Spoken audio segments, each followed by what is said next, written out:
Imagine a coastline. Not the one you know from movies and textbooks, not the one with the dragon-headed prows and the battle cries. Something older, something quieter.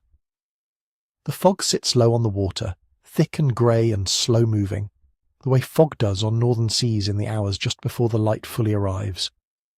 And out of that fog shapes begin to emerge. Long, low hulls, dark with pine tar, riding the swells with a kind of practised ease. Oars moving in rhythm. Not the urgent rhythm of men going to war, but the steady, measured pull of people who have been doing this for generations. Who learned it from their parents, who learned it from theirs. You can almost hear it if you let yourself. The creak of wet timber flexing against the sea, the hollow knock of an oar in its notch, the sound of water being pushed aside and then folding back.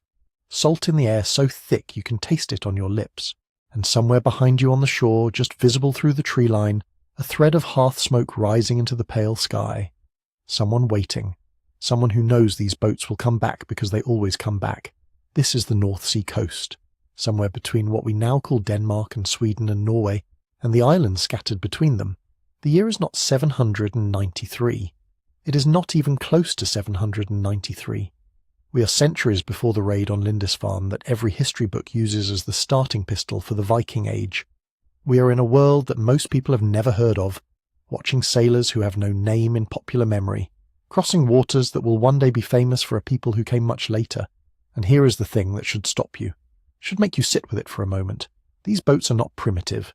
They are not the awkward experiments of people just figuring out how water works. They are the product of a seafaring tradition so old, so refined, so deeply embedded in the culture of the northern peoples that by the time the first Viking longship ever touched the waves, it was already the heir to something enormous, something that had been building for thousands of years in the silence and the fog and the pine-dark shorelines of the north. That is the puzzle at the centre of this story, not why the Vikings were so good at sailing. That question almost answers itself once you understand what came before. The real question is why we forgot the people who came before them, why the centuries of sea knowledge, the generations of builders and navigators and traders who worked these waters long before anyone called themselves Norse, why they dissolve so completely from popular memory that we speak of seafaring in the north as though it began with a dragon on a prow. If you're listening to this late at night or early in the morning with the lights low and sleep somewhere nearby, I want to know where you are. Drop a comment. Tell me what city, what country, what time it is where you're listening from. I read them, and it is genuinely one of the stranger and more wonderful things about making these, watching people fall asleep in Melbourne and Oslo and Buenos Aires, all at slightly different moments in the dark, now. The honest answer to why these sailors were forgotten is complicated, and we will get to it. But first I want to make you a promise about how this story is going to be told. Because there is a temptation, when you are dealing with people this old and this poorly documented, to fill the silence with myth, to reach for legend and saga and speculation and dress it up as history. We are not going to do that. What we are going to follow instead is evidence. Actual physical evidence pulled from bogs and burial mounds and coastal bedrock. Boats preserved in mud for 2,000 years. Rock carvings etched into granite surfaces overlooking the sea, showing hull shapes and crew sizes and details so specific that archaeologists can argue about the rigging. Burials where men were laid to rest inside the actual vessels that carried them through life, surrounded by objects that tell us who they were and how far they travelled and what they valued. This evidence exists. It is not sparse or ambiguous in the way that ancient history sometimes is. There is a remarkable amount of it, distributed across centuries and coastlines, and when you lay it all out in sequence, something emerges from the fog the same way those hulls did. A picture of a seafaring world that was sophisticated and connected, and in many ways the direct ancestor of everything that came after.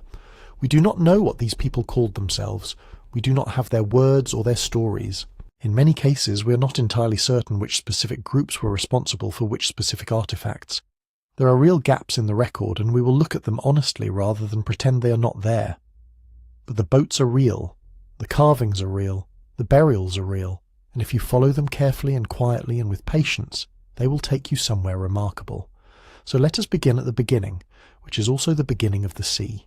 Here is the thing about how history remembers people. It remembers the ones who wrote things down, or the ones who were written about by people who did. It remembers the ones whose stories got picked up by monasteries and kept in the cold and the candlelight through centuries of chaos. It remembers the ones who became useful to later nations, building their identities, the ones who fit neatly into a story someone wanted to tell about where they came from and why that mattered. The Vikings fit that story perfectly.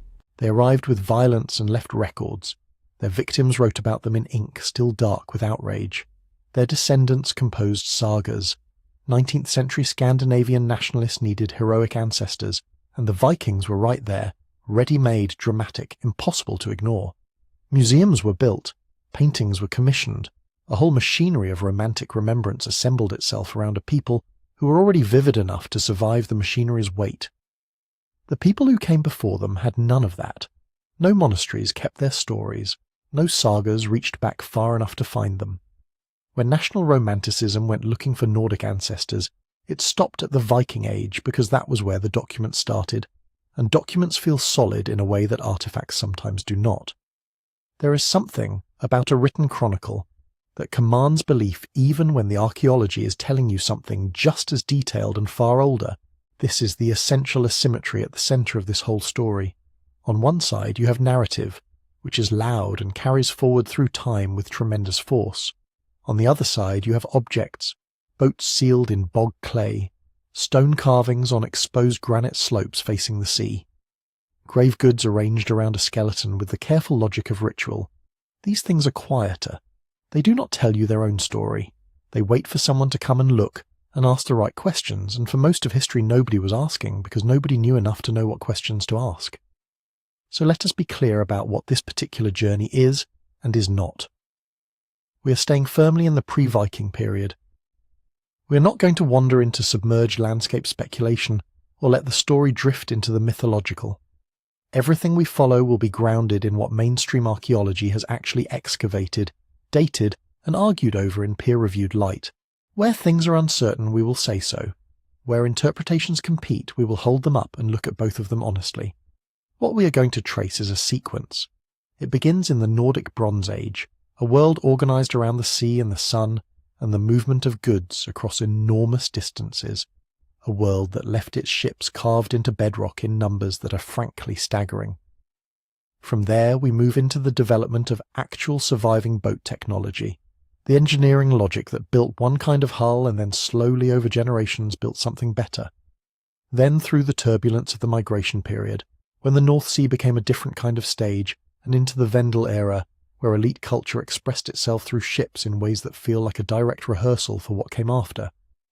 All of it leading toward a single threshold, a moment in the late 8th century when a tradition that had been accumulating for more than 2,000 years finally produced something that the written world could not ignore.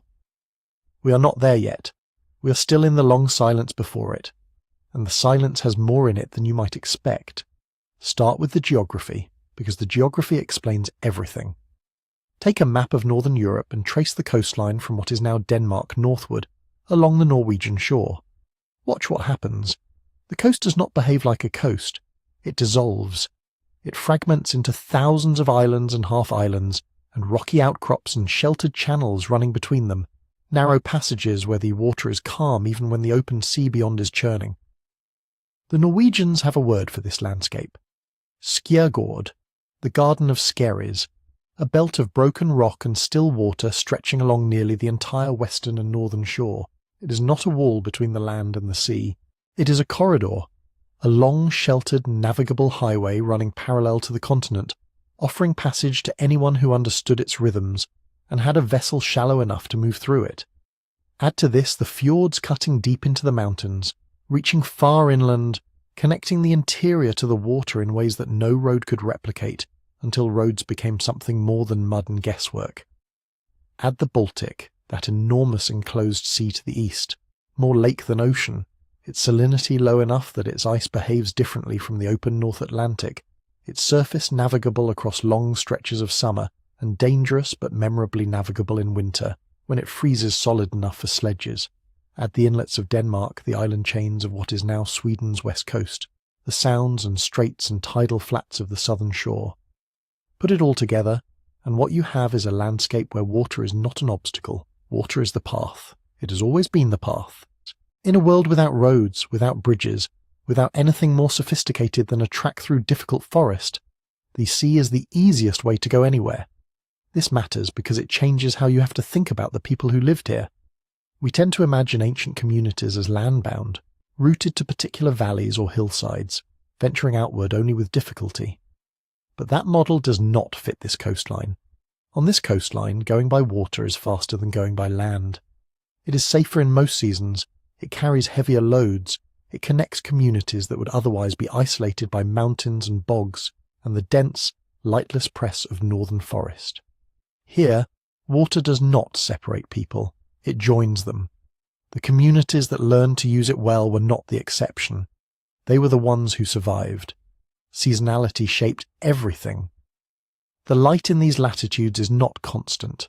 Summer arrives and stays for what feels like forever. Long, pale evenings that extend the working day until you cannot quite believe the sun is still there. In midsummer above the Arctic Circle it does not set at all, and even further south the nights shrink to a few hours of grey half-darkness. This is the sailing season. Calm enough, light enough, warm enough. The social calendar organised itself around water. Communities traded and travelled and communicated and raided, and formed alliances in the long months of light. Then autumn came, the storms building, the seas growing unpredictable, the harbours filling with vessels pulled up beyond the tide line. Winter was for staying still, for repairing what the summer had damaged, for planning what the next summer would require. Then spring arrived with the first reasonable weather, and the rhythm began again. The harbours themselves were part of this knowledge. Not built structures, mostly, not in the earliest periods. Natural anchorages, beaches with gentle gradients where a boat could be run up without damage, river mouths wide enough to offer shelter, but navigable enough to enter under difficult conditions. The people who used these places knew them by name and by feel, passed the knowledge from one generation to the next the way you pass along any irreplaceable practical skill. This beach is safe in an easterly. That channel is deceptive at low water. The current runs hard past that headland in the afternoon when the tide turns. None of this was written down. All of it was known. The materials that made seafaring possible were close at hand.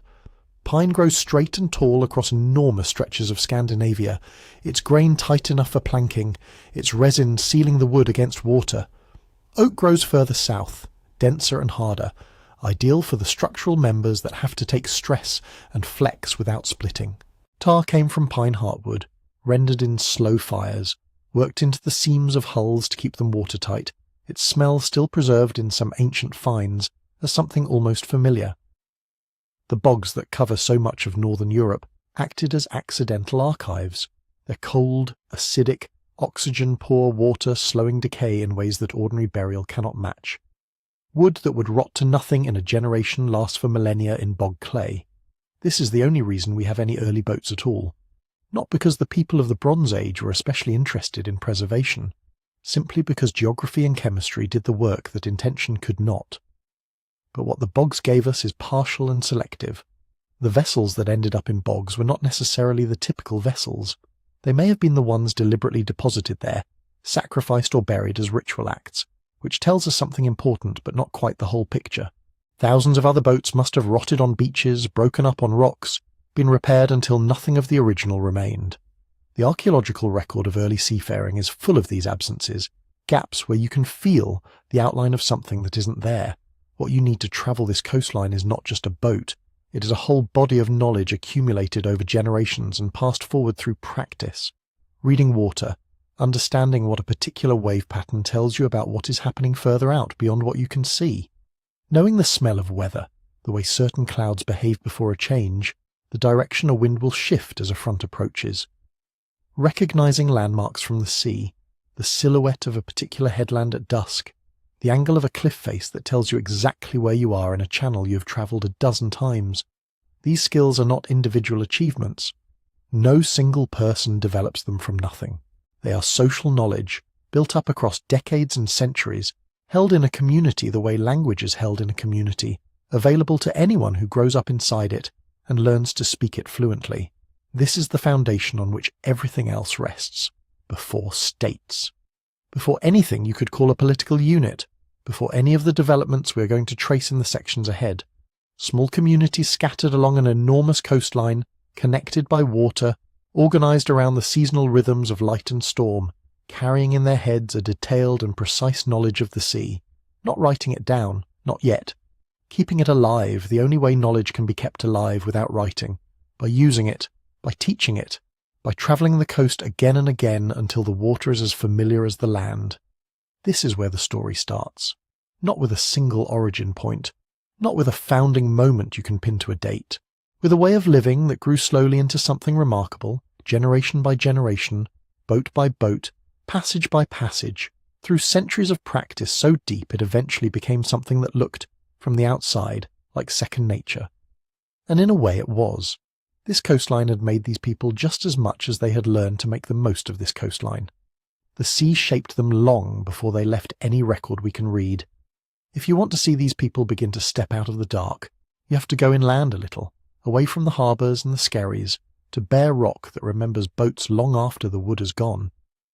On the western coast of what is now Sweden, in Bohuslän, the bedrock is scarred with thousands of images chipped into the surface in the Bronze Age. At places like Tanum, whole hillsides are crowded with figures, animals, humans, weapons, spirals and cup marks whose meanings we can only guess at, and everywhere, boats. They are not small incidental details. They are the dominant motif. Long, shallow curves for hulls, upturned ends like stylized animal heads, rowers indicated by neat rows of strokes or tiny stick figures standing along the gunwale, sometimes so densely packed they almost merge into a continuous line. If you stand quietly in front of some of these panels, it feels like the rock has become a harbour wall, covered with graffiti from centuries of sailing seasons. One thing is immediately obvious. These are not single-person craft scratched by someone remembering a casual fishing trip. Boat after boat is shown with multiple crew, 10, 20, sometimes 30 marks along a hull, depending on how you count. Some carvings show several vessels together lined up in parallel, bows pointing the same way, as if part of a procession or a fleet. In a few, one boat is clearly larger, with more crew marks, sometimes with a taller, more elaborately curved prow, and smaller boats clustered beside it. The suggestion, at least, of hierarchy on the water. The shapes are surprisingly standardized. Over a wide region and across many different panels, the boats tend to follow the same basic outline. Sweeping keel line, sharply upturned stem and stern, occasional cross lines that might mark thwarts or ribs. This consistency is one of the reasons archaeologists are confident they are looking at particular kinds of vessels rather than random abstract forms. It also hints at something more important. Standardization in art often reflects standardization in reality. When different people in different communities draw the same kind of boat in the same way, it suggests that the underlying technology is widely shared. The context of the carvings matters. These boats are rarely alone. They move through busy scenes. Human figures raise axes or spears. Pairs of feet stride across the stone, legs exaggerated as if emphasizing motion. There are men with horned helmets, men carrying what might be shields, men engaged in what could be wrestling or combat or dance. Some panels have pairs of footprints carved into the rock, human-sized, carefully outlined, as if marking where someone is supposed to stand during a ceremony. Taken together, the boats look less like technical diagrams and more like stages for events. Many scholars think these scenes are ritual in nature. Processions to honour the dead, celebrations of alliances, displays of wealth and power. The boats in that reading are not just means of transport, they are symbols. Platforms where status is enacted, places where communities come together, visible from the shore, from other boats, from anyone watching. You can see this especially in the scenes that show boats apparently carrying weapons. There are carvings where rows of spears or axes rise from the hull like a forest, where a boat seems to be bristling with gear. You could interpret that as pure decoration, or you could see it as a very straightforward message.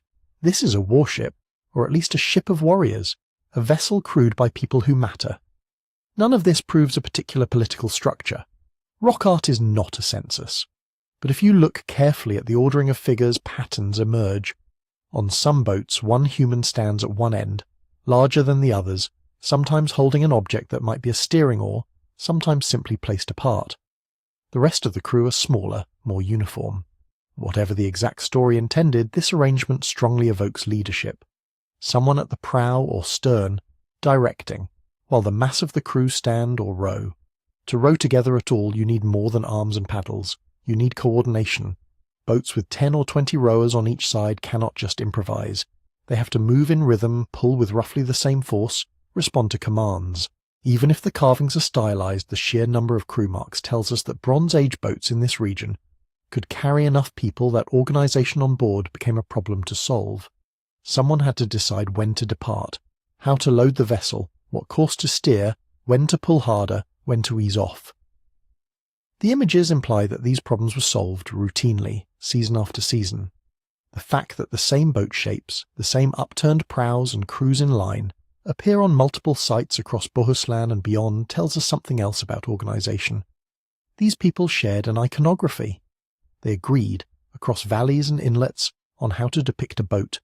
They agreed on which elements to exaggerate, which to leave out. That kind of agreement does not arise in isolation. It suggests ongoing contact, shared stories, shared ritual practices in which the boat was a central, recognised symbol. Archaeologists have proposed many functions for these rock panels. They might mark routes, visible from the water as you travel along the coast or up a fjord, reminding you that this is a place where people gather and remember. They might frame specific rock outcrops as ceremonial sites, where seasonal feasts took place and alliances were renewed. Some panels appear to have been reworked across generations, with new boats carved over older ones, lines crossing and layering, until the surface becomes a palimpsest of overlapping voyages. This has led to the idea that the act of carving itself was part of a memory-making process. You commemorate a journey, a successful raid, a marriage alliance, a burial by adding another boat to the stone. But we have to be careful about how far we push this. The rock does not come with captions. Dating is imprecise. Many of the Bohuslän carvings probably belong somewhere in the Middle and Late Nordic Bronze Age, broadly between about 1500 and 500 BCE, but the panels were likely made and remade over long stretches of time. You cannot look at a fleet scene and know whether those boats ever actually sailed together on a particular day. You cannot count the crew marks and be sure they reflect exact numbers on a specific type of vessel. Stylization compresses reality, turns messy practice into clean lines. Some researchers think the boats might sometimes be as much metaphors as machines. Solar bark imagery brought north from contacts with the Mediterranean, stripped of some details and blended with local forms, the upturned ends echoing horns or animal heads, the boats carrying the sun across the sky or the dead across the water to another realm. Others see in them a more grounded, almost documentary impulse. People recording what mattered most in their world. The boat that let you move, trade, fight, marry and return home. The safest position is somewhere in between. The Nydam and Bohuslän carvings are almost certainly not blueprints. But neither are they arbitrary doodles. They come from communities that invested enormous labour into chipping these shapes into hard rock, stroke by stroke, in places where others could see them. They tell us that boats were central enough to identity and memory that they deserve to be made permanent as anything could be in a landscape of wood and water. If you strip away the uncertainty, what remains is firm enough. By the Nordic Bronze Age, people along this coast were building large crude vessels. They were coordinating rowers, appointing leaders, and moving in groups big enough that the idea of a fleet was meaningful. They were surrounding those vessels with ritual and story, turning them into symbols that outlived the planks themselves. The ships are gone, but their shadows are still there, carved into stone, waiting for us to trace their outlines and imagine the sound of many paddles hitting water in unison, somewhere beneath a sky that looks very much like the sky over Bohuslän today. Follow those shadows outwards, and you end up on the water itself, in a world that doesn't have a name in its own language, but that archaeologists now call the Nordic Bronze Age. Between roughly 1700 and 500 BCE, the entire rim of the northern seas changed character. From the Skagerrak and Kattegat through the Danish straits into the Baltic, up along the Swedish and Norwegian coasts, over to Jutland and the North German shore, you can trace the same broad pattern. Scattered farms, yes, but tied together by inlets and sounds, by islands used as stepping stones, by channels that are safer and faster by boat than on foot. To live here, then, was to live in a mosaic. Low sandy coasts with lagoons and spits, rocky skerries punched out of the sea like broken teeth, long narrow fjords biting inward. The line between land and water was frayed and complicated, full of places to beach a hull, to pull a boat up, to drag it over a low portage and slide it down into another sheltered bay. The people who occupied this edge seem to have leaned into that geography. Their wealth, where we can see it, clusters near the coast or along big navigable waterways. Hordes of bronze tools and weapons appear close to good harbours. Large burial mounds and barrows rise on promontories that command views over shipping lanes. When you look at a distribution map of important Bronze Age finds in southern Scandinavia, it is hard not to see a maritime network sketched out in dots and lines, like the faint ghost of a route map drawn centuries after the fact. Within this network, boats were not an optional extra. They were the connectors that made the whole system work.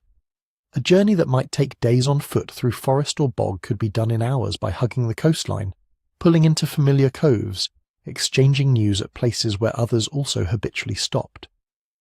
Over time, those stopping points hardened into nodes, places with seasonal markets, with shrines, with carved rocks like those in Bohuslän, with people whose job it was to host, to mediate, to remember who owed whom. Out on those waters, another idea was travelling too, one that is harder to map but just as important. The idea that the course of the sun, the movement of light across the sky, was itself a kind of voyage. Many scholars think that by the Middle Bronze Age, communities around the Nordic seas participated in a loose sun cult, a set of beliefs and practices that treated the sun as a power that needed to be honoured, maybe even helped along in its daily and yearly journeys. The most famous object tied to this interpretation is not from the coast at all, but from a bog in Denmark, the so-called Trundholm sun chariot, a small model showing a horse pulling a gilded disc on a wheeled frame. Whether or not it was literally meant to depict the sun being hauled across the heavens, it tells us that people here were thinking about the sun as something that could be carried, moved, maybe even transported by a vehicle. Now bring that idea back to the rock carvings, to all those boats. On some panels a circle floats above a hull, on others discs are attached directly to the boat, or the prow seems to cradle a round shape. There are scenes where a boat appears to approach a large sun-like circle, and others where the circle seems to ride inside the vessel. None of this comes with instructions. We cannot be sure these are solar barges in the strict Egyptian sense, ferrying the sun god across the sky or through the underworld.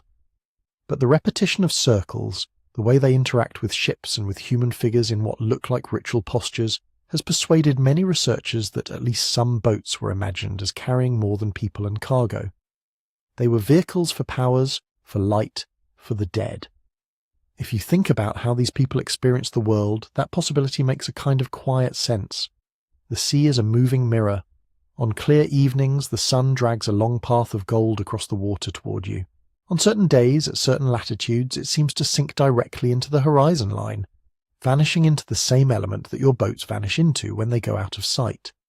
To people who spent much of their lives watching the sky and the surface of the sea together, the idea that the sun might itself travel by boat, that its path and their paths were somehow linked, would not feel abstract.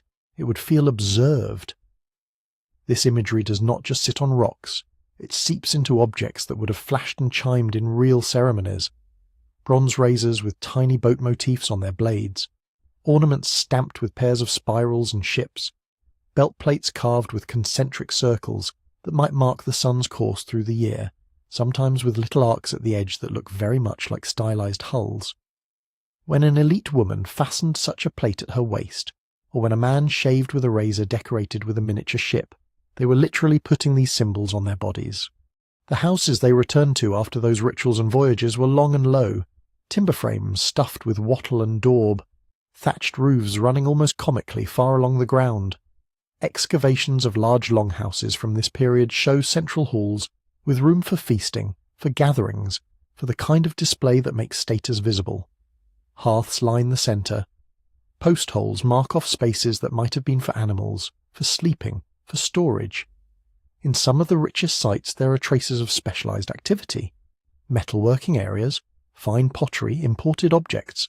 In these halls, identity was performed and reinforced.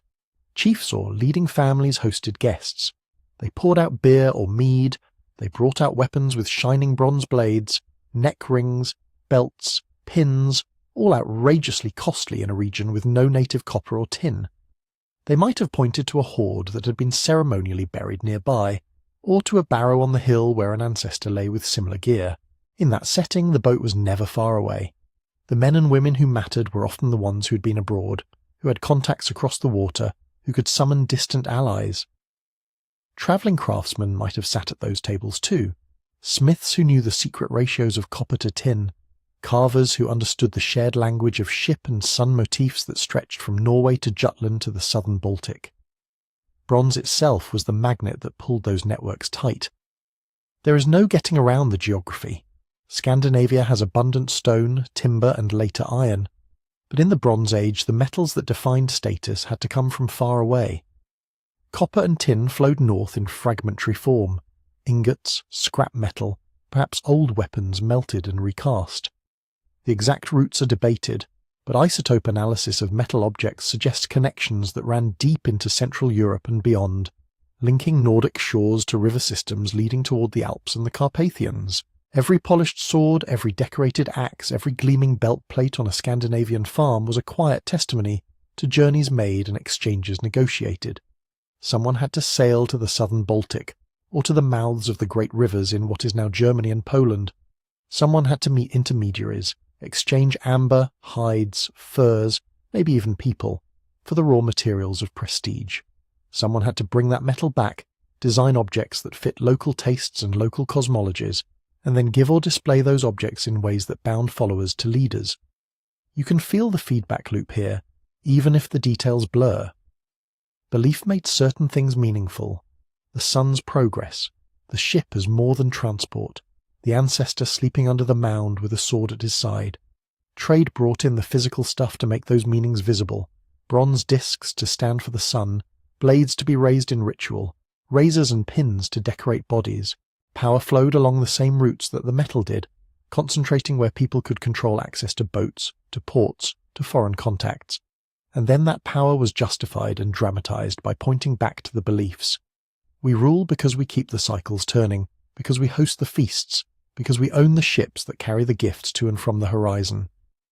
How conscious all of this was, we do not know. We do not know if anyone in a longhouse on a Jutland headland ever sat back and thought, in so many words, that their authority rested on their control of a maritime trade in exotic metals wrapped in solar symbolism. What we see instead are fragments, carvings of boats under circles, burnt layers from feasts, longhouses with rich graves nearby, hoards of bronze deliberately buried in wetlands and shorelines as offerings. But taken together, they point toward a culture where sea, sun, metal and memory were inseparable. A world where the daily act of pushing a boat off a beach and feeling it lift on the swell was entangled with stories about how light moves, how ancestors travel, how wealth appears and disappears. A world in which to be someone was to be tied into that floating web of journeys.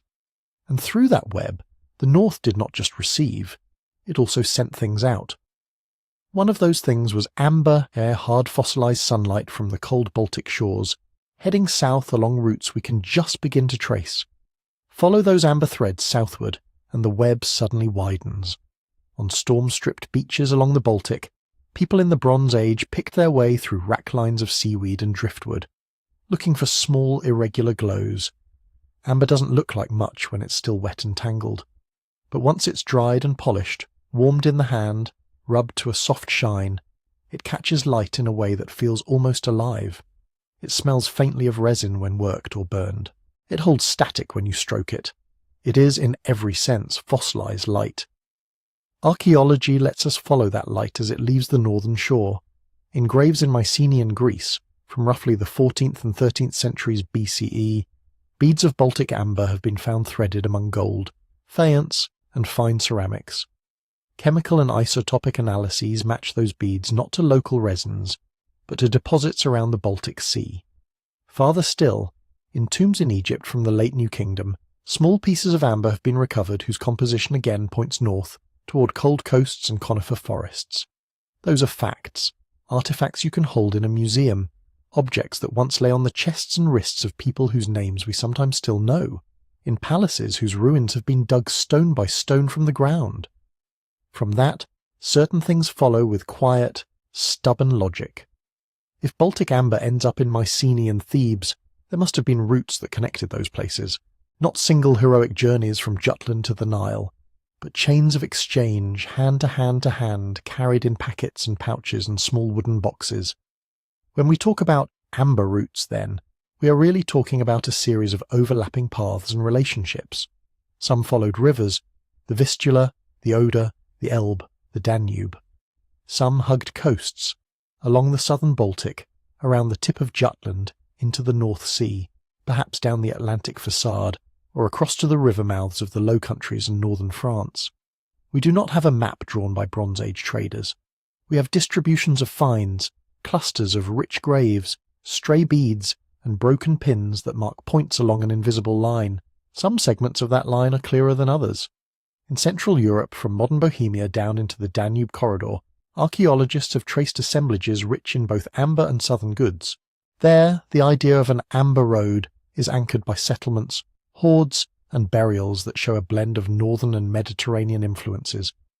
Between those middle stretches and the Baltic coasts, the record thins. We find amber hoards in northern Germany and Poland. We know people there had boats, that they lived in landscapes cut by rivers flowing south, but exactly who carried what, along which channel, in which season, remains out of reach. It is tempting to imagine a single intrepid northerner standing in the forecourt of a Mycenaean palace, looking up at painted columns, hearing a language utterly unlike his own. That might have happened once or twice. Long-distance travel is not impossible for individuals. But the pattern in the ground whispers something more mundane and more powerful. Intermediaries, coast-to-river specialists, people whose importance came from knowing the next link in the chain, not the final destination. For the Nordic Bronze Age shore communities, the crucial part was the first leg. Amber does not walk itself to the south. It had to be gathered, sorted, worked, and then offered in exchange for other things that moved in the opposite direction. We've already watched copper and tin flow north in the form of raw metal. Alongside those, other materials probably came too. Finished bronze objects from Central Europe reworked into Nordic styles, glass beads from far to the south, rare stones, maybe even textiles and dyes. Not all of this is equally visible. Metal survives. Cloth usually does not. Glass appears here and there in small quantities. Its origins are harder to pin down. But the presence of foreign designs on local objects, spiral motifs, sword forms, decorative quirks that clearly trace back to Central European and Mediterranean models, shows that goods were not the only things travelling. Ideas were moving too. A new way to shape a sword blade, a fresh pattern for a belt plate, perhaps even stories about distant lands, told second-hand by someone who had only ever met someone who had met someone who had been there. We can hear an echo of this in the way prestige seems to crystallise around certain nodal places, a headland controlling an approach to a good harbour, a settlement where a river opens into a lagoon, a farm cluster backed by barrows and fronted by a sheltered beach. In those spots, the people in the big longhouses were not just rich farmers, they were gatekeepers. If you wanted your amber to start its southern journey, you probably dealt with them. If you came north with bronze, glass or news from the middle reaches of the route, you likely tied up at their shore. Seafaring in that context becomes more than a means of getting from A to B. It becomes a way of organising power. Someone had to know the safe passages through shoals and skerries, the inlets that were welcoming and the ones that were hostile, the seasonal rhythms of wind and current. Someone had to guarantee that a visiting trader and his cargo would not be robbed between one bay and the next. Those guarantees are not written down, but their shadows fall across patterns of wealth and monument building. To control a stretch of coast was to control who could join the chain of exchange, and on what terms. From that control, status followed. A chief who could promise safe escort for southbound amber and northbound metal would accumulate both material wealth and obligations. He could take a cut of the goods, host feasts to display them, and spin a story in which his family's authority was part of the same order that moved the sun and the seasons. Alliances could be forged by marriages arranged between nodes on this network, perhaps cemented by the exchange of objects whose value everyone recognized. A cache of amber, a particularly fine sword, a new style of ornament that marked its wearer as plugged into faraway fashions. We should be honest about how much of this is inference. We know the amber was there in Greece and Egypt. We know that boats lined the Nordic rock carvings, that hoards of bronze cluster along coasts and rivers, that foreign styles appear in local graves. We know that river systems and seas physically connect the Baltic to the Mediterranean world. From these pieces, archaeologists build plausible models of trade networks, of multi-stage routes where goods changed hands many times. But whether a Nordic Bronze Age sailor ever personally watched the walls of Troy rise from the water, or walk the quays of a Cypriot port, is a question the soil has not yet answered. The silence between the artefacts leaves room for many individual stories, most of which we will never hear. What we can say is that by the middle of the 2nd millennium BCE, the northern seas were no longer a cul-de-sac at the edge of the known world. They were plugged into a continental system of value and exchange. Ships carved on Scandinavian rocks, laden with what looks like sun and ancestors, were also, at least sometimes, carrying very practical cargo. Beads of ancient resin that would eventually glow on the bodies of queens and princes far to the south. And as those ships went and came, season after season, they did something else as well. They trained generations of pilots, warriors, traders, and storytellers in the disciplines of the water, how to read a horizon, how to trust a hull, how to make your living from the spaces between lands, skills and social habits that would, much later, be recognised as the defining talents of a very different set of northern seafarers. But long before anyone heard of Vikings, those patterns were already taking shape, wave by wave, along the amber roads of the Bronze Age sea. If you want to see what all that quiet coastal training produced, you can walk into a museum in Copenhagen and stand in front of it. The Hjortspring boat is older than the Roman Empire, about 3.5 centuries before the birth of Christ, yet it looks like something dreamed up from those Bronze Age rock carvings. Sleek, narrow, rising at both ends like the curved horns of some sea animal. It was found, not on a beach, but buried in a bog on the Danish island of Als, under layers of peat and centuries of forgetfulness.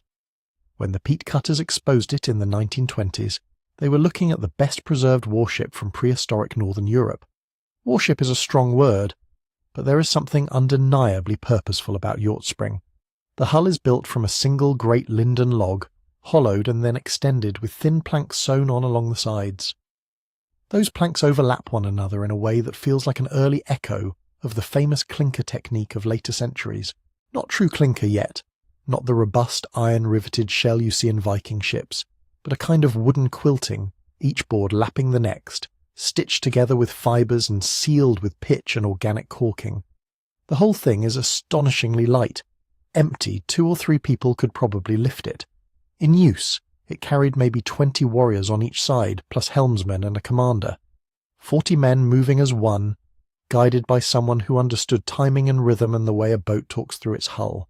This is not a clumsy dugout shoved into a lake for a quick crossing. It is a hull optimised for speed, for acceleration under muscle power, for slewing around quickly in shallow water. Its sides are thin, its internal framework carefully shaped. Everything about it says, get in, paddle hard, get where you're going fast and don't hit anything. And yet, for all that elegance, the Hjortspring boat we know never saw open water again after the day it went into the bog. It lay there surrounded by more than just wood. The excavators found shields by the dozen, spears, swords, arrowheads, bits of armour, fragments of clothing and equipment. Many of the weapons were deliberately broken, bent or snapped in ways that made them useless. Some carried stylistic traits that look foreign, pointing perhaps to enemies from across the sea or from some other region of the Baltic world. All of it together, boat, weapons, gear, had been laid carefully into a former lake, then sealed by peat. What does that mean? Most archaeologists read Hjortspring as a votive deposit, an offering to the powers that dwelt in water and bog. Perhaps it marks a victory, the captured equipment of a defeated raiding party ceremonially killed and given to the lake.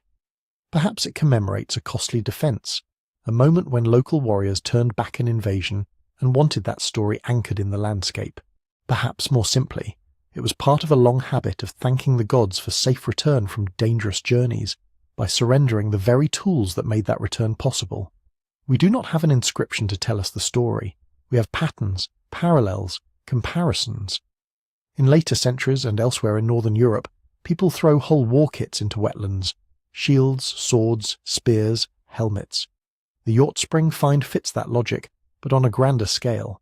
Here the boat itself is part of the offering, the vehicle that carried men into battle and back, laid down as if to rest in another kind of harbour.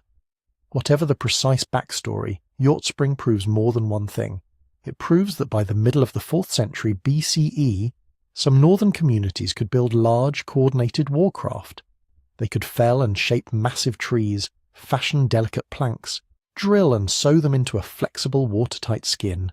They could assemble crews of dozens of men, train them to paddle in rhythm, and integrate their movement with a commander's intent. That means hierarchy, planning, logistics. Who cuts the wood, who keeps the boat hauled out and maintained, who decides when to launch, who supplies food and weapons for 40 hungry warriors on campaign. It also proves that water was no longer just a medium for trade and travel. It was a battlefield. Ships like Hjortspring, whether this one was typical or elite, turned coastlines into fluid frontiers. A group of men in such a craft could cross a sound or an inlet quickly, strike at an enemy farm cluster or landing place, and vanish back into the skerries before a land-based response could organise. They could also patrol, escort traders, and show the flag in a very literal way. A long, menacing line of shields and spears gliding along the horizon. But there are limits to what Hjortspring can tell us. Its construction shows that its builders understood the sea, how to keep a light hull flexible, how to lift it over shoals, how to ride waves instead of punching through them. It is clearly seaworthy in the sense that it can move along coasts, cross straits, and operate in choppy northern waters if handled by skilled crews. Experimental reconstructions have paddled similar boats for impressive distances. What we cannot read from it is the full scale of their voyages. Was Hjortspring-type craft routinely taken far out into the open Baltic, or did it mostly hug the safer inner waters between islands and peninsulas? Did its crews make overnight crossings guided by stars and coastal silhouettes, or did they work by day, always within sight of land? The hull hints, the bog does not answer. We see the technology and the organisation. The exact itineraries remain in the realm of possibility, not proof. The way Hjortspring ended its days too links it back to a much older pattern. In the rock carvings, we saw boats carrying sun discs and coiled spirits, boats that seemed as much ritual diagrams as practical machines. Here, in a waterlogged hollow on Als, that dual nature becomes literal. A very real, very functional warboat, scarred perhaps by use, filled once with shouting men, is transformed into a sacred object. It is disarmed, surrounded by silence weapons, and surrendered to the dark water. The people who did that were not confused about its value. They knew exactly what they were giving up. In that sacrifice you can feel how deeply boats had come to matter, not just as tools but as symbols. They were extensions of a community's strength, bearers of its young men, carriers of its wealth and its fears. To place one in a bog was to speak loudly, in the language of things, about power, gratitude, and perhaps anxiety. From the Bronze Age onward, across the north, ships would keep inhabiting this double role. They would be the everyday vehicles of trade and fishing and travel. And at the same time they would be woven into stories about gods and ancestors, victories and losses, life and death. Hjortspring sits right at that intersection. A ghostly hull rising from peat, reminding us that in this world, the logic of war at sea was never just about tactics or timber. It was about how a people understood themselves, and what they were willing to consign to the depths when the fighting was done. After Hjortspring, it would be tempting to jump straight to something like a Viking longship, as if one clean line ran from paddles in a bog to dragon prows in a saga. The real story is slower, more braided, and much harder to see. For a long time after Hjortspring, most of what we have from the north is absence. Iron rusts, ropes rot. Sails, if there were any, collapse into nothing.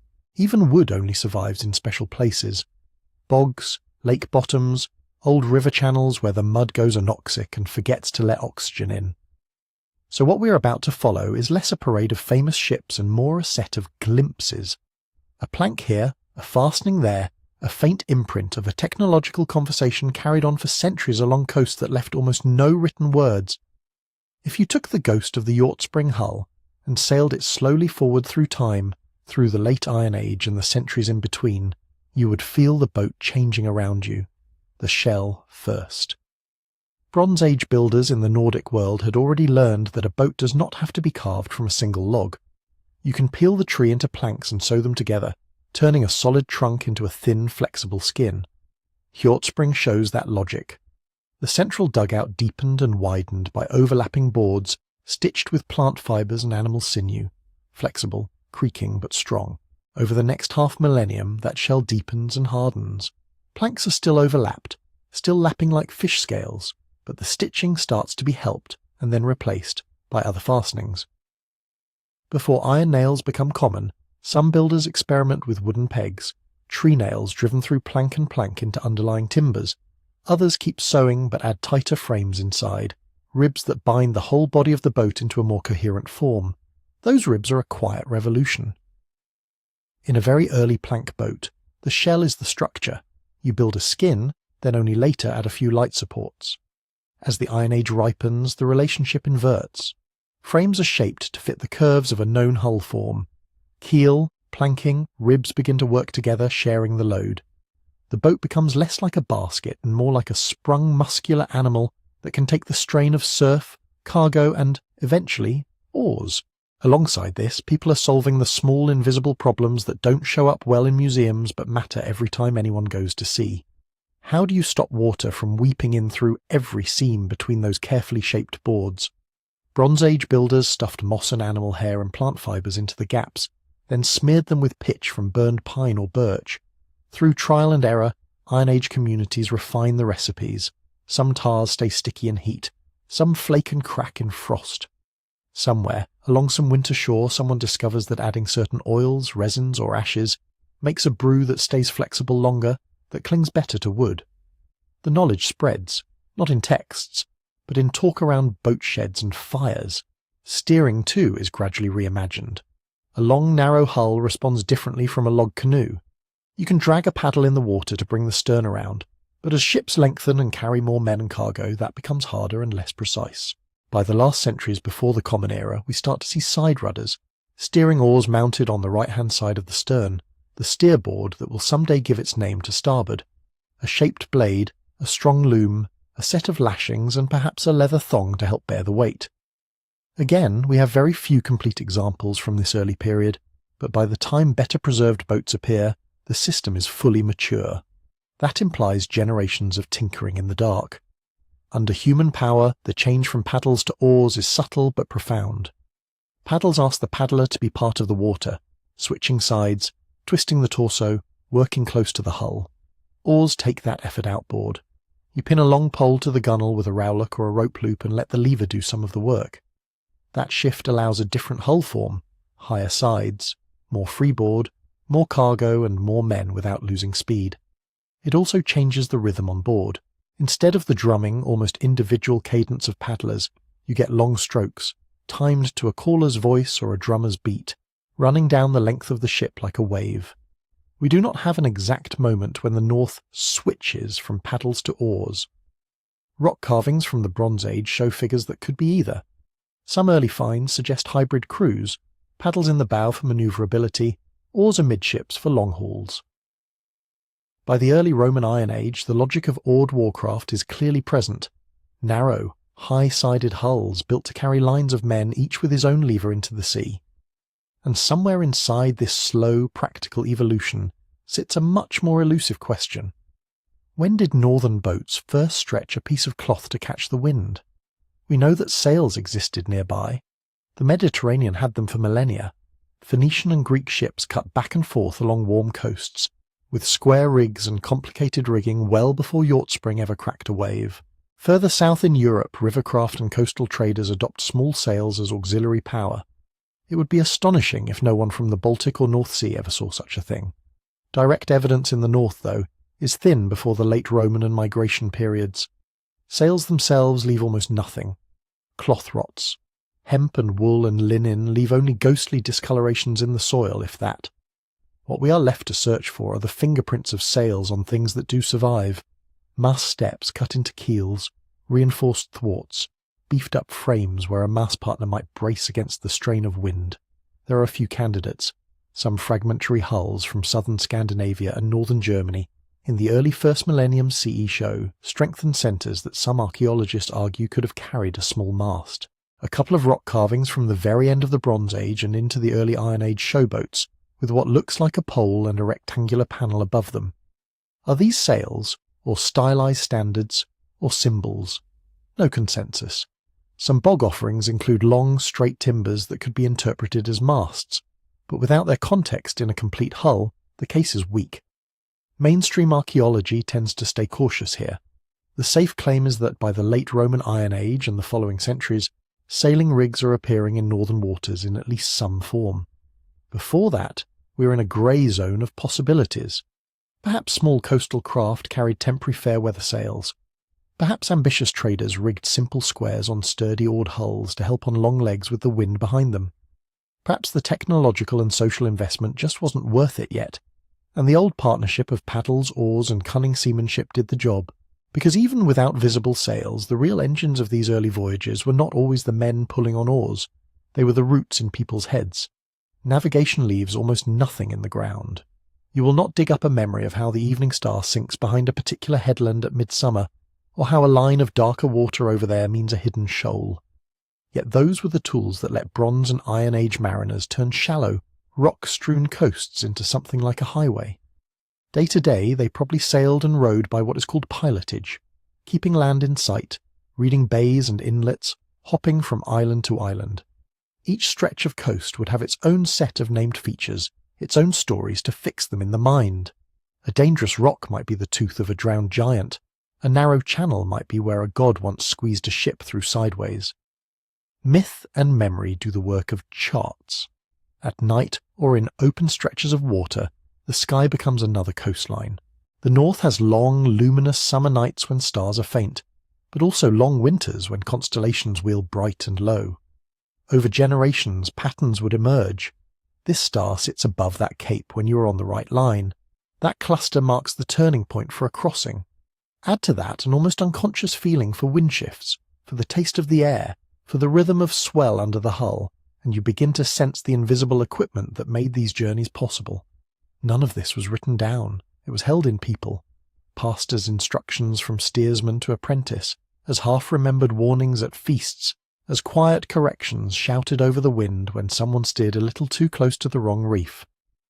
When archaeologists talk about continuity in northern boat building, they're talking about this kind of thing as much as about planks and fastenings. Generation after generation, along fjords and skerries and low muddy estuaries, people who had never heard of the Bronze Age sun ships, people who would never live to see a Viking longship, kept working with the same problems: how to keep out water, how to make a hull both stiff and supple, how to marry wood and fibre and tar into something that could trust the sea and be trusted in return. The forms change. Stitching gives way to rivets. Light war canoes stretch into cargo carriers. Somewhere, sooner or later, a mast rises and a square of cloth snaps in the wind. But beneath all of that runs an unbroken labour, hands learning from hands, coasts teaching the people who live along them. By the time a ship like Nydam is built, in the first centuries of our era, all of this patient, mostly invisible refinement has accumulated. We can finally see the shell clearly again in surviving wood, and in that wood the memory of 1,000 forgotten experiments at the water's edge. When the Nydam ship finally comes into view, it feels almost abrupt, as if someone has turned on the lights in a room we've only known by touch. Built around the year 320, during the late Roman Iron Age, it was laid carefully into a peat bog in southern Jutland, with its planks still strong, its fastenings still holding. When it was unearthed in the 19th century, archaeologists suddenly had not a ghost, not a handful of timbers, but an entire seagoing hull from the centuries before the Viking Age, preserved in enough detail that you can trace the thinking of its builders from keel to gunwale. Nydam is clinker-built in a way Hjortspring only hinted at. The planks along its sides overlap in long, even strakes, each board fastened to the next with rows of iron rivets clenched over little square iron washers. Where Hjortspring's skin is stitched and flexible, Nydam's is nailed and tightened, a continuous shell that ripples with regular curves instead of wobbling with lashings. Inside, the frames and crossbeams bind that shell into a single integrated body. Keel, planks, ribs, thwarts, all are shaped to one another, each piece assuming the presence and strength of the others. It is long and narrow, about 23 metres from stem to stern, with room for 14 oars a side. No paddlers now. These are full oars, working outboard on loops, arranged in a disciplined line. At full complement, Nydam may have carried a crew of 30 or 40, Perhaps more if there were extra fighting men or passengers. Under oars, she would not have been a plodding barge. Hydrodynamic studies and experimental replicas suggest a speed easily in the range of 6 or 7 knots, faster in short bursts if the men were strong and the water kind. Speed, though, is only half the story. The other half is coordination. An oared ship this long only moves well if everyone works together. The stroke at the stern has to set the rhythm. The men along the midships benches have to feel that rhythm in their backs and legs, not just in their arms. The steering oar on the starboard quarter, that evolved steerboard, has to anticipate each wave, each gust, each slight lurch as the rowers change pace. To keep Nydam running true for hours in open water requires training, commands, and a shared understanding of what the hull can and cannot do. That kind of discipline does not appear overnight. It implies crews that have rowed together before, officers or coxswains who know how to call the beat, a culture in which time and effort are being spent not just on building such a ship, but on learning how to use it to its limits. The context in which Nydam was found sharpens this picture even more. The ship did not die in some random storm. It was not dragged ashore as scrap, it was sacrificed. In the bog that bears its name, archaeologists found not only the hull, but the remains of multiple vessels, along with thousands of weapons, spears, shields, swords, arrowheads. Many of them had been deliberately broken or bent. The pattern is familiar from other northern bog deposits. These are war spoils, offerings of captured gear and perhaps captured craft, presented to the gods or the powers of the place after a victory. To sink an entire, still usable ship like Nydam into a bog as part of such a rite tells us several things at once. It tells us that in this world, ships had become central objects of prestige and power. You do not give up what cost you nothing. To build a hull of this size you need tall, straight oak, harvested from well-managed woodland. You need blacksmiths to make and clench hundreds of rivets, carpenters who can shape planks with exact, gentle curves, rope makers and tar burners and leather workers. You need food to keep all of them going while the hull rises rib by rib in the boat shed. That implies resource mobilization on a significant scale, forests under control, iron smelting and distribution, labour organised over months and months. Someone is directing this effort, a chieftain, a war leader, a council of elders perhaps, and someone is convincing a community that pouring this much wealth into a single warship is worthwhile. Once built, a Nydam-type ship demands upkeep. Planks must be recorked, seams watched, rivets checked for corrosion, oars replaced. In the hands of a careless owner, it will rot on the shore within a few seasons. The very fact that such a vessel could be kept seaworthy long enough to earn the honour of a ritual deposition suggests an infrastructure of harbour places, boat sheds, maintenance crews, and the quiet routines of logistics. Grain and smoked meat for the rowers, spare gear, repair tools, designated landing sites along familiar routes. Standing beside the Nydam ship in a museum today, it is tempting to see it as an early Viking longship that somehow arrived 4 centuries ahead of schedule. The lines are not identical. Nydam has no clear mast step. If it ever carried a sail, it was not the dominant source of power. Its bow and stern are different from later, more refined warships. But the family resemblance is undeniable. The long clinker hull, the dense forest of oars, the stressed elastic structure meant to move quickly over choppy northern seas. What Nydam really does is push back the horizon of our expectations. It forces us to accept that by the early 4th century, centuries before the raid on Lindisfarne, people in southern Scandinavia were already building and operating highly capable sea-going warships. Not lashed-together canoes, not experimental coastal craft. Full-scale, purpose-built engines of power, embedded in societies that could afford to treat even such marvels as expendable offerings, when politics, warfare and religion demanded a gesture on that scale. When we talk about the pre-Viking world, Nydam reminds us that we are not looking at a primitive backdrop waiting for the main act. We are looking at a mature maritime culture in its own right, with its own technologies, its own traditions of seamanship, its own systems of rank and reward woven into the planking of its ships, and just downstream from Nydam, in both time and space, other hulls will appear, different answers to the same questions about speed, range and control, each one taking the inherited engineering of power a little further out into the open sea. If Nydam shows us the machine, the centuries that follow hint at the hands that held its steering oar. Because by the time Rome is faltering, the North Sea has become something stranger and more dangerous than a mere stretch of water between shores. It is a field of possibilities, a dark, shifting roadway along which men, families, treasure, stories, and fear can all move in both directions at once. On the southern coasts, power is no longer a solid wall like the Empire. It is fragmented, nervous, always in motion. Chieftains rise and fall in Jutland, along the Frisian marshes, in the deltas of the Rhine and Elbe. Each controls a few stretches of beach, some tidal inlets, a hinterland of farms and cattle. None of them by themselves is a king in the later sense, but each can call out men, gather ships, and make promises. Those promises travel with the oar strokes. Some of these warbands head south to serve Roman officers as foederati, allies on stipends. Others look west, across the grey band of the North Sea, towards the misted line of Britain. To a man standing in a prow, the island is not yet Roman or post-Roman. It is simply a shore rich in grain, cattle, silver and land.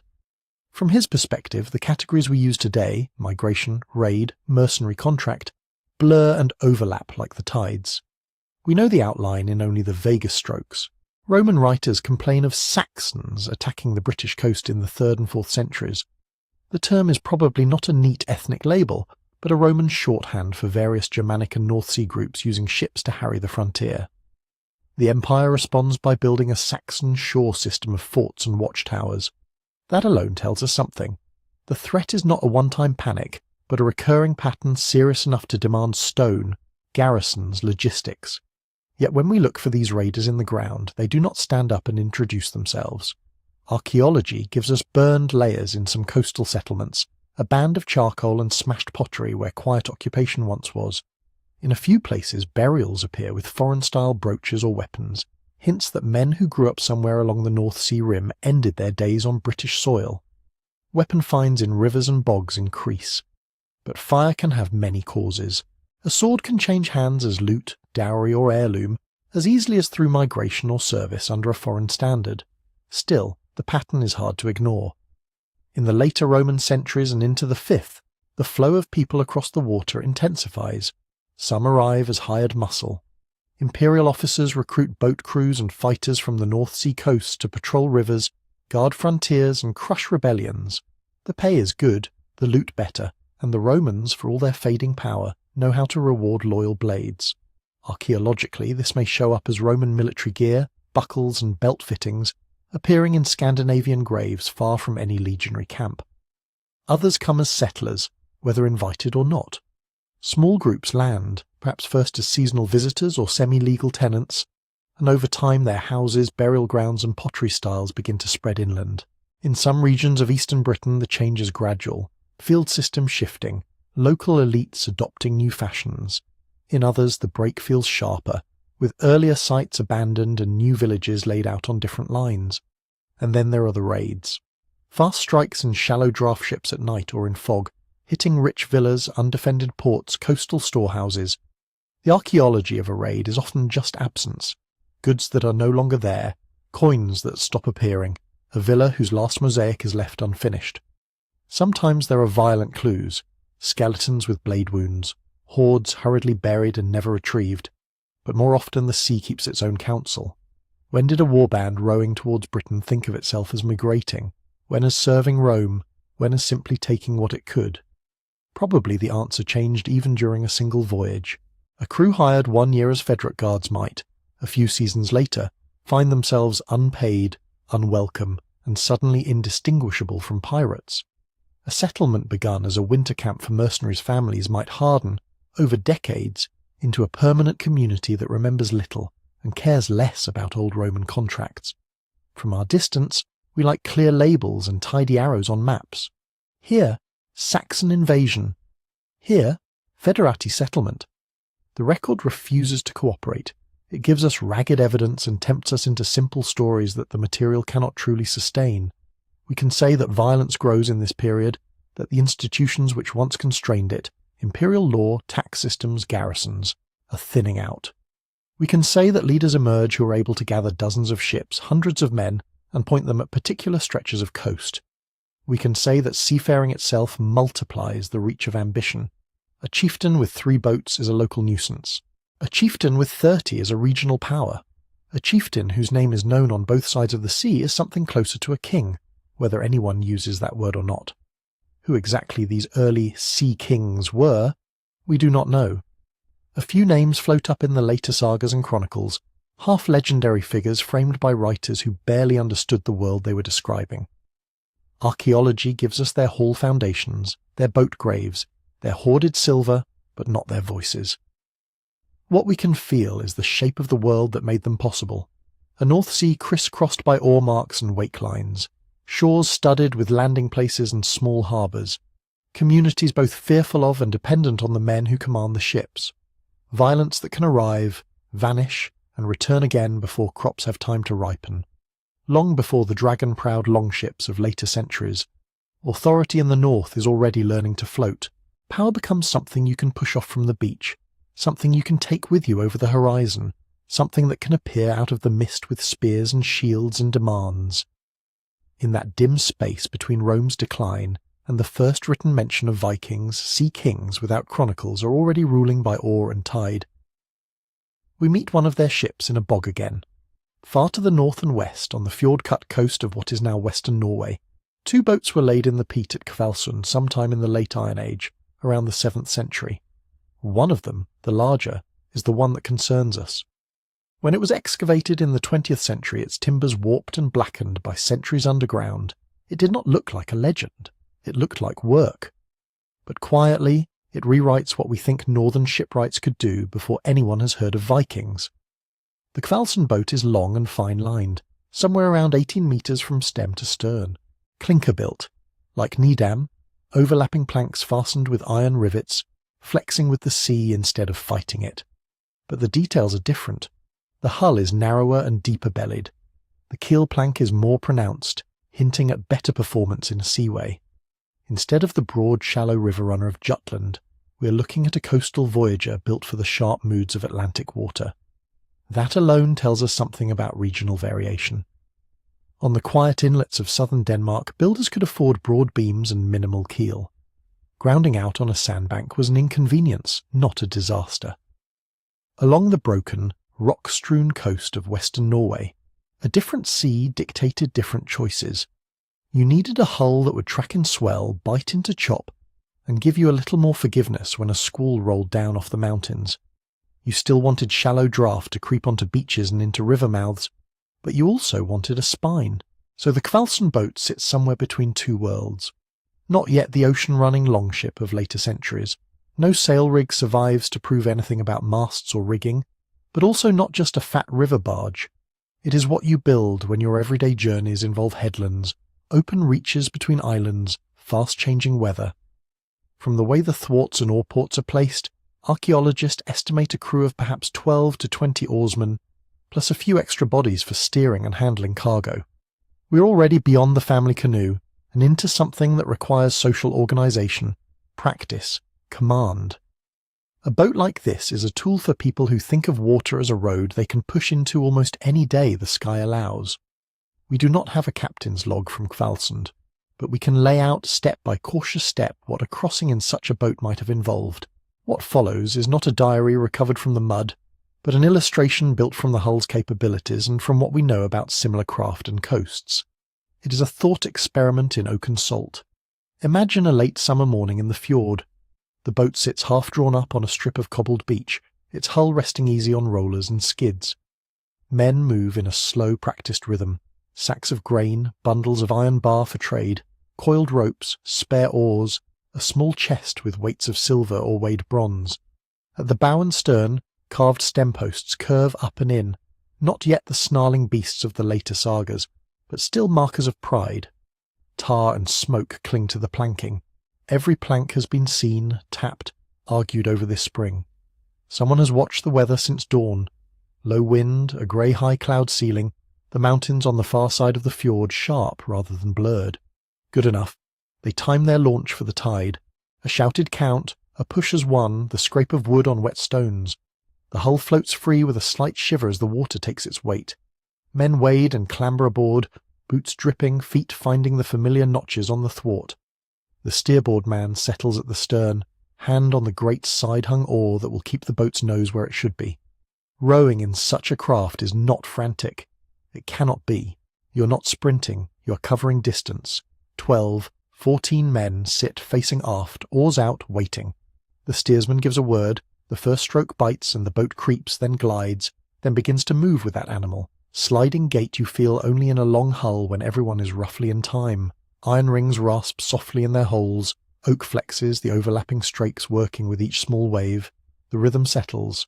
Pull, breathe, recover, pull. No drum most days. Just a chant that rises when the men feel like it, or silence broken by the creak of gear, the slap of water along the freeboard. They keep the land close. This is not blue water navigation. It is pilotage by eye and memory. An experienced steersman threads the boat out along the fjord, reading lines of darker water where currents shear, watching birds, the way swell rebounds off certain cliff faces. Each headland has a name, a story tied to it, and those stories double as route instructions. Past the rock that looks like a man lying down, aim for the notch in the next island. When the river mouth comes abeam, you are halfway. By midday, shoulders are burning. Rowers swap places with passengers. One man curls against a bundle of rope and dozes in the lee of the gunwale while his cousin takes his oar. Someone passes along dried fish, hard bread that has to be soaked in a shared bucket before teeth can do anything with it. A boy, the youngest on board, is given the useless jobs. Bail a little, coil that line again, keep his hands busy so he does not notice the long hours. As the day stretches, weather changes. A breeze thickens the water, raising a low, short chop that slaps the bow. This is where the Kvalsund hull earns its keep. That more defined keel helps her track, keeps her from skidding sideways with every wave. The sharpness of the bow cuts rather than slams. Still, the men feel it. Each stroke has to fight not just distance but weight and motion. The chant breaks, then resumes slower, less for encouragement now than for keeping minds off the ache in the arms. Even in summer, no one is eager to be caught far from land at night. So in the late afternoon, the steersman begins to angle inwards, looking for shelter. A cove tucked behind an island, a river mouth deep enough to nose into, a strand where the surf does not hammer too hard. They read the colour of the water for depth, the pattern of kelp for submerged rock. A mistake here means a cracked plank, a sprung rivet, a night on a beach trying to plug a leak with moss and prayers. When they find what they want, the oars back water, the boat loses way, turns under the steerboard's guidance and comes in slow. A man in the bow, boat hook ready, feels for the bottom. They do not always haul her ashore. Sometimes they anchor in shallow water. A stone-weighted line dropped from the bow, the stern swung around so the swell takes them on the quarter instead of straight across. Night in such a boat is a crowded, intimate thing. Cloaks pulled tight, bodies wedged wherever they can. Someone wakes every so often to check the anchor line, to peer at the shift of stars through gaps in cloud, to listen to the wind in the fjord mouth. Navigation, here, is as much an ear for weather as an eye for landmarks. If the wind backs into the wrong quarter, if the air suddenly feels rawer, they may decide to stay put a day, lose time rather than risk a crossing with the fjord turned against them. Nothing in this little imagined voyage is certain for Kvalsund in particular. We do not know precisely which routes that boat travelled, exactly how many men sat in it on its longest days, which songs they used to set their stroke. What the excavated hull does tell us solidly is that by the late Iron Age northern boat builders could create a vessel capable of such work. Clinker-built, keel-backed, light enough to haul out, strong enough for rough coasts. The rest, the rhythm of oars, the sawbacks, the wary scan of cloud and headland, is an attempt to fill that hull with life, to give shape to what a crossing meant in human terms. Not an abstract line on a map, but hours of effort, shared strain, tiny decisions about wind and tide that, added together, made it possible for people and ideas to travel all along the broken edge of the Northern Sea.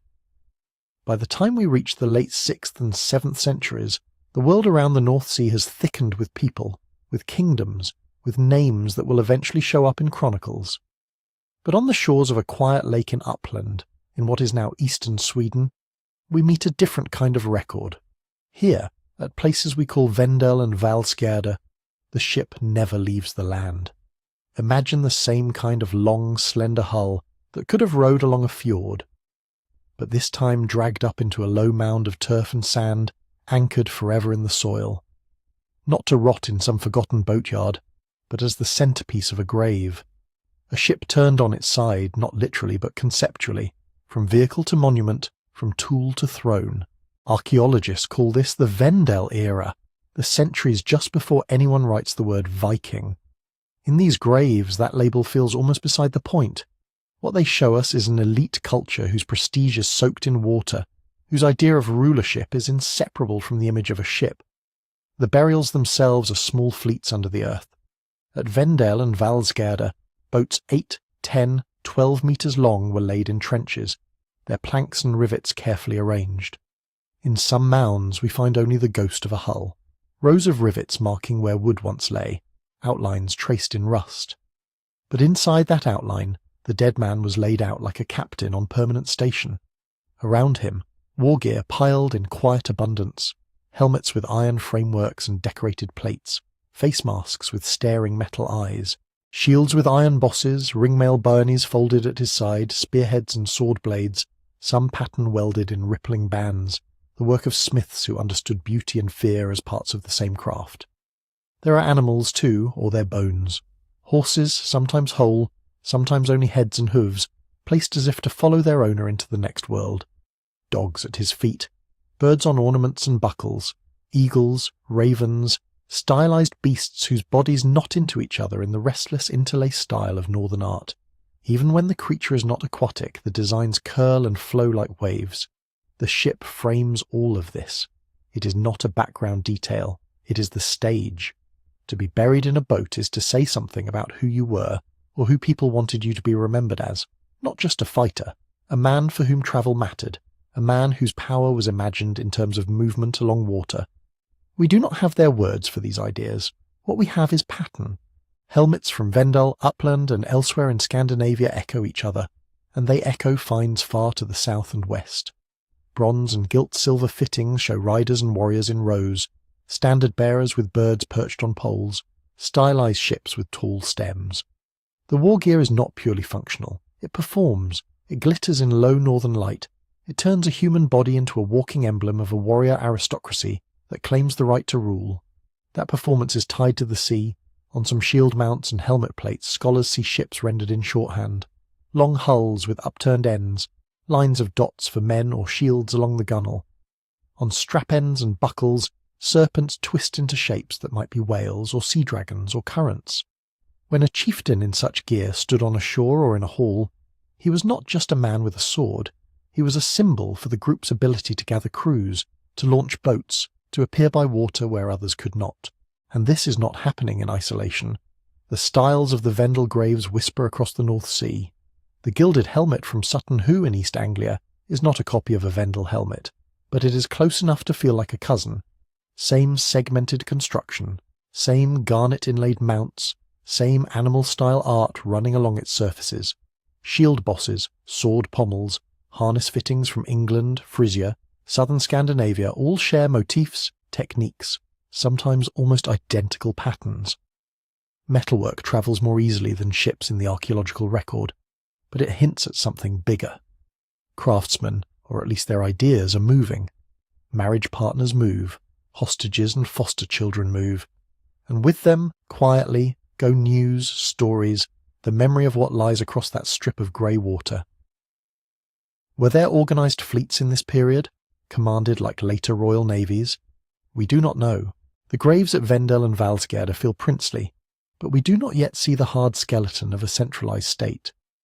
Perhaps these were local sea lords whose power rose and fell with their fortunes in war and trade. Perhaps some answered to greater kings. The texts are thin, the ground only selectively generous. How far did their ships range? The grave goods show links to the Baltic, to the North Sea, to continental Europe. Imported glass, Byzantine or Frankish metalwork, garnets from far to the southeast. These things did not float to Upland by accident. Someone carried them, hand to hand along rivers and coasts, or in the holds of the very boats that later became tombs. But the exact routes remain a blur. Did an Upland chieftain's own hull cut the swells of the open Baltic, or did his influence move through chains of lesser leaders and skippers? Were there regular, named sea roads, or just a constantly shifting web of journeys stitched together by memory and chance? The evidence lets us say that connections existed, that ideas and objects could cross the North Sea and back. It does not yet let us draw all the lines between the dots, so in the Vendel ship burials we are left with a strong outline and a soft centre. We see an elite that thought in maritime terms, that treated the ship as a throne and a coffin, as the ultimate sign of status. We see war gear turned into portable myth, animals and vessels and weapons merged into a single visual language of power. We see that this language was not confined to one shore, but spoke across water. What we do not see yet is the full shape of the political structures behind it, or the day-to-day reality of the fleets that must have carried these people and their goods around the northern seas. Those ships in life left almost no trace. Only when they stopped moving, when they became beds for the dead, did they stand still long enough for us to find them. Follow that whisper of style and metalwork across the water, and it leads us to a low ridge above a muddy river in what is now eastern England, Sutton Hoo. On the surface it is another cluster of mounds, another cemetery on a windy height. But under one of those mounds, long ago someone laid out a ship, not a Swedish lake boat this time, but a full seagoing hull, nearly 30 metres from stem to stern, its prow pointing toward the River Deben, and beyond that, the grey restless width of the North Sea. Like the Vendel ships, the Sutton Hoo vessel has vanished as wood.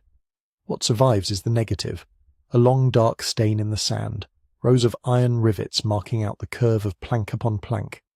A ghost of a keel that once knew salt water. Around and within it, the remains of a burial so rich that when it was uncovered in the 20th century, people reached for words like pharaonic. We do not know with absolute certainty whose body lay in that ship. Many scholars connect the grave with Redwald, a king of the East Angles who died in the early 7th century. Others urge more caution, pointing out the lack of unburnt human bone, the possibility of cenotaph or symbolic burial. The name may be uncertain, the message is not. Everything in that ship says rulership, wealth, connection. Gold and garnets worked into clasps and fittings of almost painful precision. Silver dishes from the eastern Mediterranean, stamped with imperial marks, drinking horns and cups, a great iron stand for a cauldron, a lyre to accompany songs, weapons, a mail shirt, spears, a long pattern-welded sword whose hilt mounts shimmer with red stones cut to catch the light, and there, among the fittings, the helmet. Segmented, crested, edged with plaques of tinned bronze and garnet inlay, a face mask turning the wearer into a stern, metal-eyed being.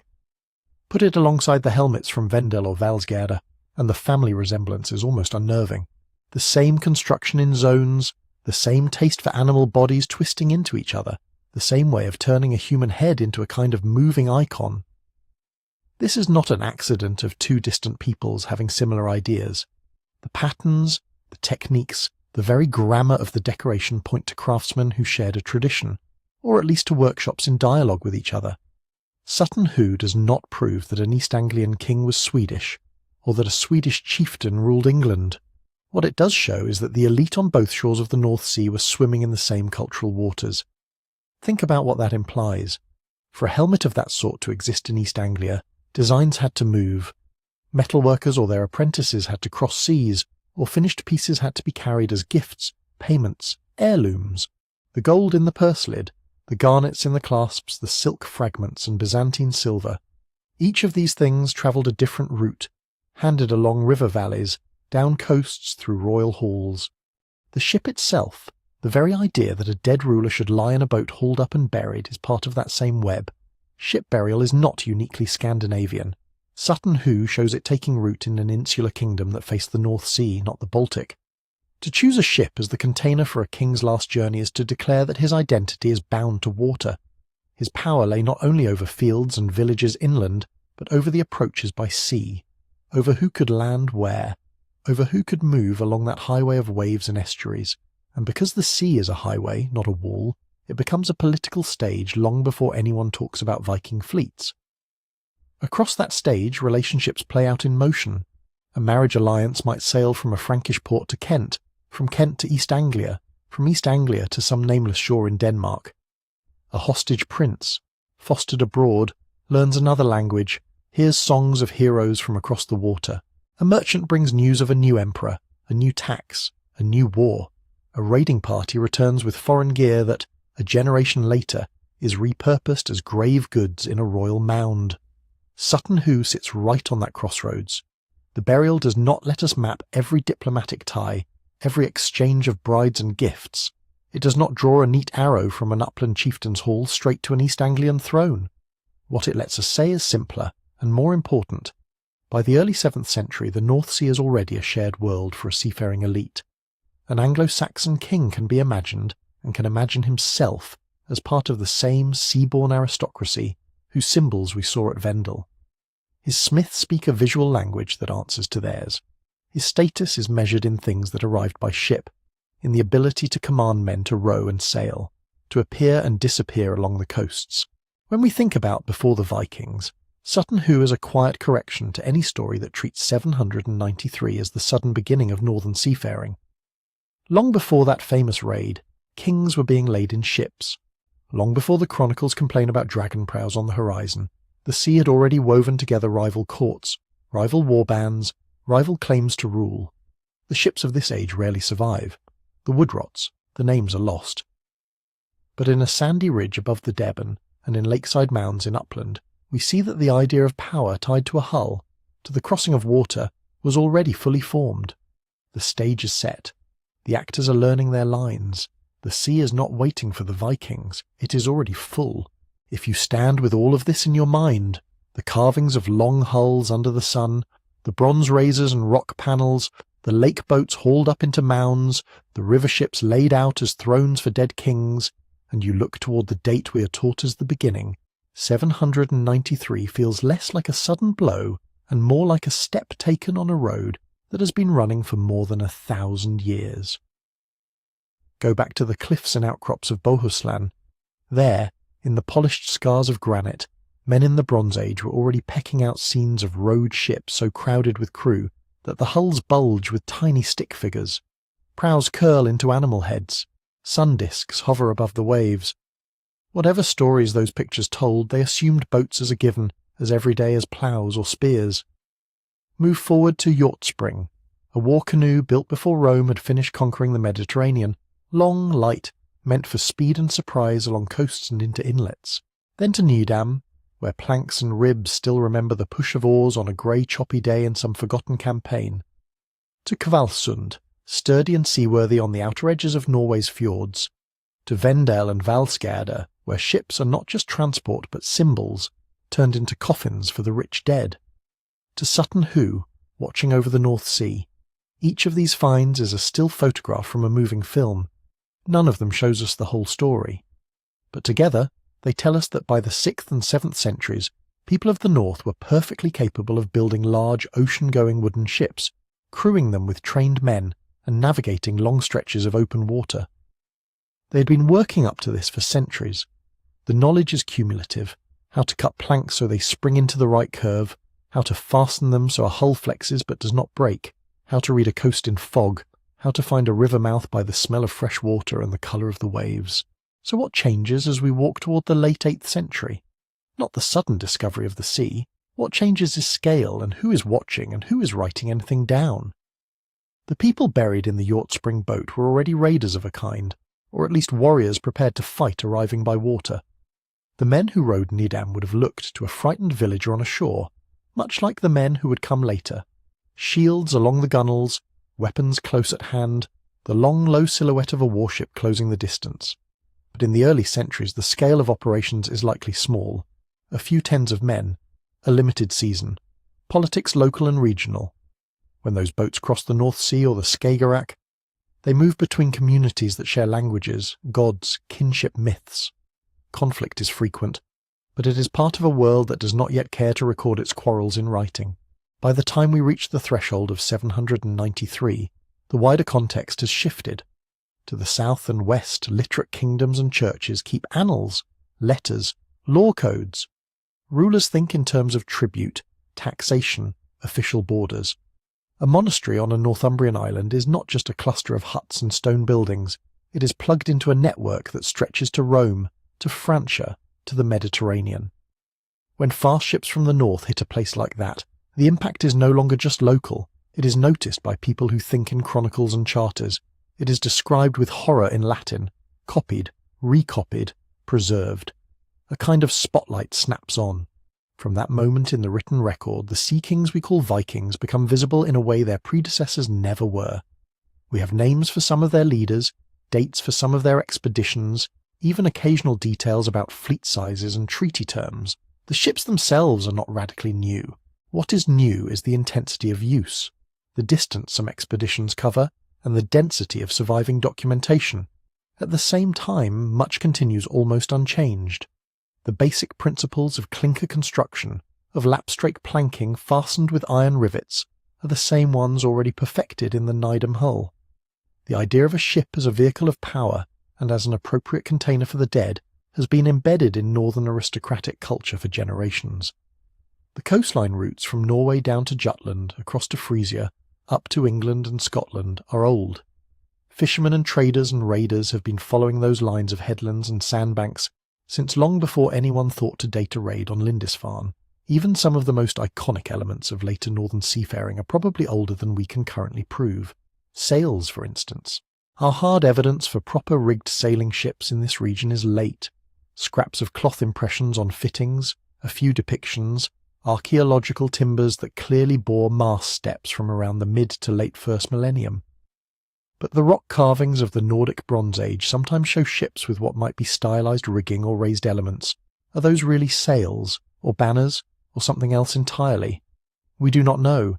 It is very likely that small simple sails were in sporadic use before they show up clearly in the record. The sea often gives nothing back of what was once draped over wooden frames. Leadership, too, is obscure. We can see the end result in the great burials, ship graves under mounds, helmets and mail, feasting gear. Clearly someone is commanding the labour to build those boats, the wealth to fill those halls, the oaths of the men who row. But how exactly were these early sea lords chosen? Were they kings in the sense we recognise from later sources, or more like pre-state war leaders, first among near equals, their authority fragile and personally won? The archaeology hints at networks of alliances, of retinues, of gift-giving that flow along the coasts and up the rivers. The exact rules remain murky. No treaties survive from the Bronze Age, no law codes from the age of Hjortspring. And then there are the routes we can only guess at. Amber from the Baltic turns up in Mycenaean graves. Roman coins end up on Scandinavian shores. Byzantine silk makes its way into Sutton Hoo. We know some of the lines that must have connected these points. Others are still shadows on the map. Minor harbours never excavated, seasonal markets swallowed by later towns, river landings where nothing was ever built in stone. The world, in other words, is already maritime when that famous entry in a Northumbrian chronicle complains of heathen men coming by sea. By the time an anonymous scribe sets down the date 793 in the name of Lindisfarne, people along the northern coasts have been living with the rhythms of wind and tide for longer than their own myths remember. Their ancestors carved ships beside images of the sun. They buried their chiefs in boats. They set out into grey dawns, not knowing exactly what lay beyond the next headland, but knowing that the way forward was always along the water. The raid that opens the Viking Age in our textbooks does not create that seafaring world. It merely catches it, mid-movement, in the brief, unforgiving light of someone else's pen. So why do we remember one moment and forget the long rolling sea behind it? Part of the answer is simple: noise. The centuries before 793 are quiet in the kinds of sources historians lean on. No local monasteries keeping neat lists of bad years and strange visitors. No letters between bishops grumbling about missing tithes. No royal biographies needing a dramatic sea raid to make a king look brave. The people sailing Hjortspring, Nydam, Kvalsund, even the shadowy fleets that must have linked the amber shores of the Baltic to the wider world, lived mostly outside the written gaze. Their stories were sung in halls, told around hearths, folded into genealogies and myths. When those oral traditions finally do surface in ink, they are already blurred, rearranged, claimed by later dynasties. The old voyages are not gone, but they have been repackaged as legend. Meanwhile, the monks at Lindisfarne and elsewhere write in a medium that outlives them. Ink on parchment, copied in scriptoria far from the spray and salt. When they say, Northmen came by sea and did terrible things, their fear becomes an official memory. It is catalogued, archived, cited. Centuries later, someone leafs through those pages and decides that this, here, is the beginning of an age. Archaeology, which ought to balance the record, has its own kind of bias. Wood rots, cloth and rope vanish. Harbours built of stakes and brush and tamped earth disappear under later wharves, or under farmland that has been ploughed for 1,000 years. What survives best are the strange accidents. A boat deliberately sunk in a bog, a ship buried under a mound, a hoard lost in a marsh. We dig where the ground is kind to us, in peat, in sand, under burial mounds. We map what we can see, rock carvings on open cliffs, great tumuli on ridges, the everyday landing places, the small beachheads where men dried nets and beached their boats, remain mostly invisible. So the picture we have of the pre-Viking sea is a chain of bright isolated beads. The long ordinary string that joins them is still largely hidden. Then there is the way modern culture likes its stories. Vikings is a convenient label, short, memorable, easy to turn into sports team names, TV shows, museum exhibitions. It suggests a distinct people, a clean beginning and end, a brand. National movements in the 19th and 20th centuries were happy to adopt that brand, to cast themselves as heirs of bold sea kings, rather than of anonymous Bronze Age farmers and fishers. Those earlier sailors do not fit so neatly on a flag or a film poster. They belong to a time before clear ethnic labels, before nation-states, before anyone thought in terms of Swedes or Danes or Norwegians. They are harder to claim, harder to simplify, so they slip quietly into the background. In reality, there is no sharp line. The men we think of as Vikings are just the latest verse in a song that has been going on for a very long time, on the same coasts, under the same low clouds, over the same restless water. The earlier verses are fainter because they were sung into air and not onto parchment, into timber that has long since softened back into soil. If you listen carefully, you can still imagine them. Oars dipping in unison, the soft thud and creak of wood, the hiss of a hull pushing through morning mist, a boat slipping past a headland with no one to write its name down. Another farther out, just a darker line on the grey, gone again when the fog closes. History remembers the Vikings because the light happened to fall on them. The right kind of witnesses, the right kind of fear, the right kind of later storytellers. The people before them were not erased by conspiracy or catastrophe. They faded the way most human lives fade, into the gaps between what we choose to record and what the earth is willing to preserve. But their work remains, built into the very idea of the North as a seafaring world. Every famous longship rides on a deep unseen swell of earlier experiments, forgotten crossings, nameless crews. The Viking Age is a bright crest on a much older wave. If you've drifted with me this far, feel free to gently tap that like button, subscribe if you'd like more slow journeys into the past, and let me know in the comments where in the world you're listening from tonight. If you'd like to keep wandering through hidden chapters of deep time, I've written a book about prehistoric secrets and the strange paths that led to us. You can find it, along with more sleepy history, at sleepytimehistory.com. For now, let the names fall away, and just hear the steady beat of the oars fading into fog. Long before anyone said Viking, that sound was already echoing across the northern sea.